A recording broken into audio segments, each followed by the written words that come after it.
Hi friends, ఆలుగడ్డలు ఉడికించుకుందాం. ఇలా ఉడికిన తర్వాత పొట్టు తీసుకొని పెట్టుకోవాలి. ఇలా తీసి పెట్టుకున్న ఆలుగడ్డలు దీంతో పెట్టుకోవాలి. ఇలా ఆలుగడ్డలు మెత్తగా చేసుకున్న తర్వాత ఒక స్పూన్ బియ్యం పిండి, ఒక స్పూన్ శనగపిండి, కొద్దిగా కారపొడి, కొద్దిగా సాల్ట్, కొద్దిగా వామ, ఇవన్నిటిని ఒకసారి కలుపుకోవాలి.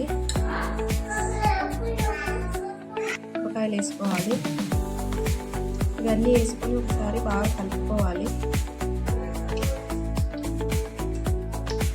దీంట్లోకి ఎటువంటి నీళ్ళు అవసరం లేదు, ఇదే సరిపోద్ది.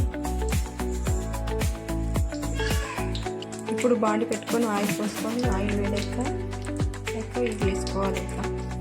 ఇలా ఒకదాని తర్వాత ఒకటి కొద్ది వేసుకోవాలి. ఇలా కలర్ చేంజ్ అయినాక మరొక సైడ్ తిప్పేసుకోవడము.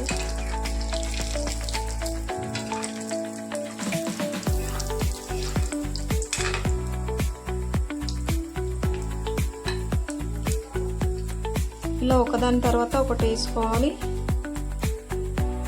ఇలా అయిన తర్వాత తీసేసుకోవడం. ఇంకా ఇంతే అండి ఆలు పకోడీ. మీకు నచ్చితే లైక్ చేయండి, షేర్ చేయండి, సబ్స్క్రైబ్ చేయండి.